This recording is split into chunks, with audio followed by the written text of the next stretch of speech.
kita hari ini tentang identifikasi aset dan strategi pengembangannya. Yang ini nantinya akan dilaksanakan oleh guru penggerak atau disebut dengan CGP Angkatan ke-6. Jadi untuk itu mari kita dukung Ibu Siti Rahimah yang merupakan satu-satunya perwakilan dari sekolah kita Peskin Hilir Seper. Untuk selanjutnya sepenuhnya kami sarankan kepada Ibu Siti Rahimah untuk memberikan paparannya kepada kita semua. Dan untuk itu acara ini secara simbolis saya buka resmi. Selanjutnya kami serahkan dengan Ibu Siti Rahimah sebagai calon guru penggerak Angkatan ke-6. Waktu depan kami persilakan. Assalamualaikum warahmatullahi wabarakatuh. Ucapkan terima kasih kepada Bapak Kepala Sekolah karena sudah mengizinkan saya untuk memimpin kita mengidentifikasikan aset dan strategi pengembangan yang ada di sekolah kita. Tak lupa juga saya ucapkan terima kasih untuk Bapak dan Ibu guru semua, orang tua murid, serta Bapak komite yang sudah bersedia hadir pada kesempatan hari ini. Kita melakukan identifikasi aset yang ada di sekolahan kita. Nah, di sini mengidentifikasikan sumber daya sebagai aset dan kekuatan yang dimiliki sekolah.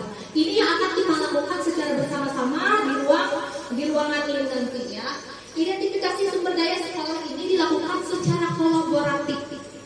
Nah, itu makanya kita bersama-sama berkumpul di ruangan ini untuk melakukannya secara bersama-sama dan secara kolaboratif agar semua warga sekolah dapat bersama-sama mengetahui dan memanfaatkannya untuk meningkatkan kualitas pendidikan yang ada di lingkungan sekolah kita.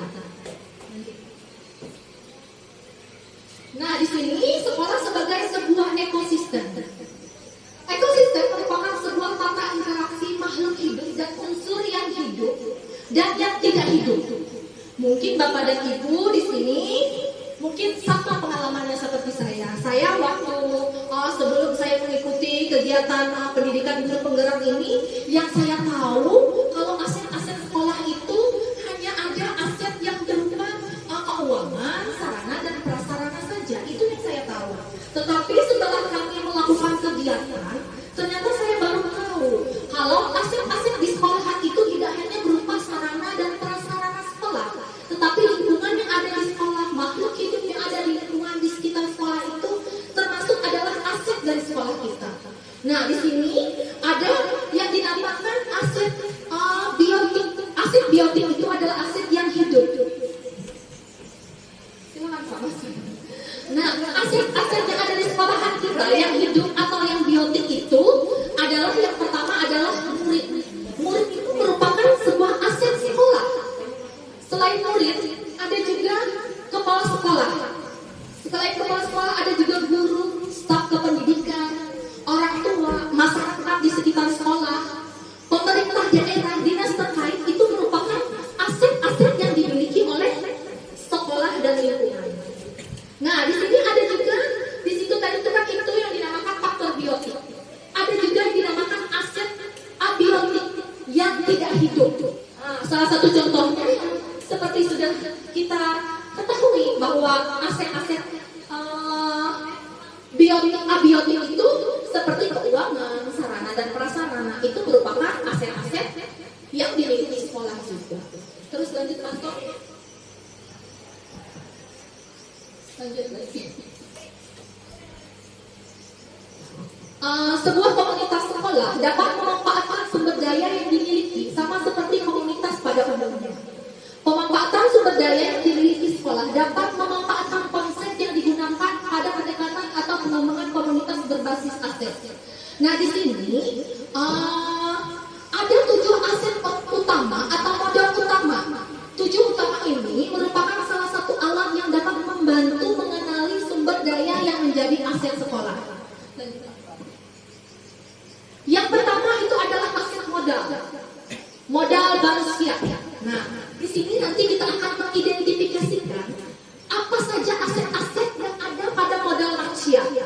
Setelah itu ada modal sosial, modal politik, ada modal agama dan budaya, setelah itu modal fisik, lingkungan, dan juga modal finansial.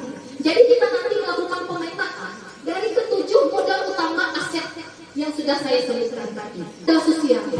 Modal sosial itu sumber daya manusia yang berkualitas adalah investasi dari yang paling berharga dari sebuah komunitas. Kita bisa menginvestasi sumber daya manusia yang dimiliki dilihat dari pengetahuan, kecerdasan, dan keterampilan yang dimiliki oleh setiap warga komunitasnya. Jadi modal manusia itu, misalnya contoh dari modal manusia asetnya merupakan modal manusia itu, bapak dan ibu guru yang sudah sertifikasi itu termasuk adalah modal manusia. Bapak dan ibu guru yang memiliki penghargaan guru-guru berprestasi itu merupakan modal manusia aset yang kita miliki di sekolah. Setelah itu ada modal sosial, modal dari norma dan aturan yang mengikat warga masyarakat, unsur kepercayaan dan jaringan antara unsur yang ada di dalam komunitas atau masyarakat. Di sini ada juga modal politik. Modal politik itu adalah ukuran keterlibatan sosial semua lapisan atau kelompok yang memiliki peluang atau kesempatan yang sama dalam kepemimpinan. Modal agama itu ada modal fisik. Saya akan jelaskan contoh dari modal manusia tadi. Modal manusia itu contohnya adalah sudah ada sertifikat dan ikut kegiatan seperti guru penggerak misalnya. Itu termasuk adalah contoh dari modal manusia. Modal finansial itu ada juga modal finansial seperti dana bos, itu merupakan contoh modal finansial. Modal sosial. Nah, modal sosial itu salah satu contohnya seperti komunitas guru, seperti ada MGMP, kalau misalnya SMP, kalau kita ada KKB, ada PGRI, itu termasuk modal sosial. Selain itu memiliki kerjasama dengan instansi terkait seperti Pemda, pendidikan. Setelah itu ada juga keyakinan sekolah dan keyakinan kelas, itu merupakan contoh aset modal sosial. Sementara itu aset modal fisik di sini. Contohnya adalah bangunan sekolah, ruang kelas, perpustakaan, rumah dinas. Itu adalah contoh aset sekolah modal fisik. Ada instruktur umum perpustakaan, sarana prasarana seperti alat-alat olahraga, internet, listrik, itu termasuk adalah modal fisik.